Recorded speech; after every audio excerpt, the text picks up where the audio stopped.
So all that prep work I did last night, I have to undo, because we picked the wrong welder. I gotta go down the street. I haven't had breakfast. I thought getting up at 7 a.m. was early enough, and I was wrong. So I'm getting welded up by Riverview Industries in Kenora, Ontario.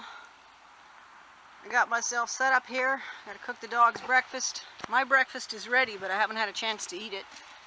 This one's finally settled down and quit fussing. That one's just been quietly waiting for attention. He's such a good dog. But then he's a grown dog, isn't he? He's a little nervous to be outside, but he's getting used to it. Right? Are you a nuisance? Yeah? Are you miserable because you're a nuisance and you're getting in trouble for it? And because whatever it is you're nuisancing about, you didn't get. Eat something? That's a good girl. Well, it looks better. Everybody's come by to see the puppy and talk to me, and everybody seems to think I'm wonderful. So it's a really happy thing. So I'm slinging everything out. I'm going to try and get the tools I don't need on the trip. I'm going to try and fit them in the back to offset the weight of the stuff I can't remove from the front, which is basically my bedding and clothes and the stuff on top.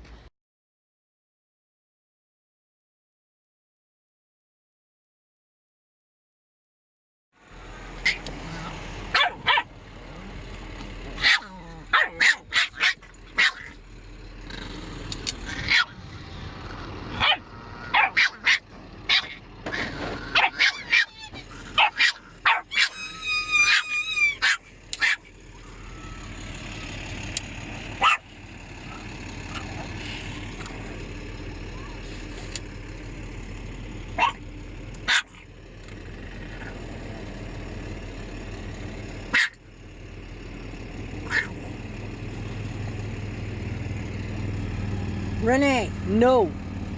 No.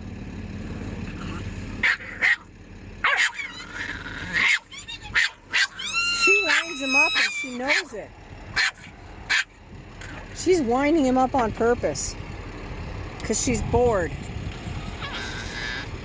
And he falls for it. See?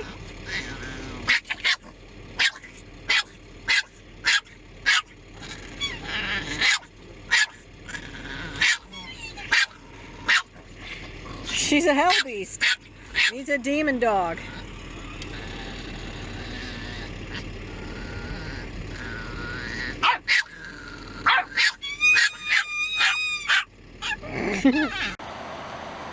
It's the last day of travel. I'm 4.5 hours from home, and I just want to drive. I feel like crap generally. I need a shower. I'm tired. Just tired, and I'm over this road life. I'm so over it. And I'm gonna make some shorter camping trips, but this trailer really isn't good for a long-term traveling. It's just not comfortable enough. That wind is brutal. Renee really needs to play, but you can't play inside the car. There just really isn't room. You know, things get broken. Same problem with the trailer.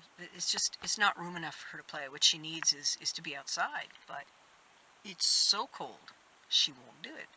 I mean, if I had a proper coat for this little dog, that would change the dynamics. But this cold just drove it right out of them. It drove away all appetite, all interest. It's like, oh. And it's I think it's about 16 Celsius out there, so it's in the low 60s American. But that would be fine. You know, I wouldn't be wearing the hat and everything, but, well, maybe the hat because it's cold, but the wind must be, oh heck, 40 to 60 km/h gusts. You know, as fast as city traffic. Not quite freeway speed, but about equivalent to a major roadway in terms of the amount of wind coming at you. It's just... And it's just pulling and slamming on everything. Everything's getting pushed and moved. Oh, and including my vehicle. I'm getting a lot of this going on. which is alarming to say the least. It does help you stay awake, but, you know, I'm not really having wakefulness problems. I'm having tunnel vision and eye strain problems. I'm just gunning for home and neglecting everything else. Dishes don't get washed. Well, I mean, it was raining last night and then this wind this morning. Of course, dishes didn't get washed. I had a brief window of opportunity to cook up the rest of the eggs, and I got to thank the weather gods for that. See, I ate one of them. I got 2 boiled eggs left today, and we should be home by supper time. Might be a little late supper. I'm not sure if Timmy will get a meal in time. He might have to eat late. Yeah, he's not happy today either. Well, nobody's happy when the weather's like this. Come on, let's face it. It's brutal. You're stuck in the car. This is one of the things that dogged my trip going out. And it didn't go away until I got to Ontario. Then I had variable weather in Quebec. Then finally coming back through Ontario, it was hot and sunny. It was actually brutally hot. And the bugs were so thick that when it cooled down, there was no way to enjoy it. So I was, again, driving because the weather just wasn't conducive to sitting around when you don't have an interior space. I see the advantage of a camper or the bus is that you can just sit inside and enjoy it from your windows and pop in and out of it at will. But you're not stuck doing your daily necessities in it. So if if the weather's lousy, you're not trying to set up your camp stove in the lousy weather. That's the problem with this teardrop style, is you're doing too much of it outdoors, and that's best done for short stay planned camping trips. So I think it's going to make a really great little camper, but it's not a good long distancer, and it's too hard on the car as well. What I'm going to do this summer is buy and learn to use my own welder, because it's the only way that bus is going to get finished, and I'm really not afraid to try it now. With the cancer, I got very, very sick, and my brain got sick too. Treatment as well damaged a lot of things, still is damaging all the other parts of your body, including your brain.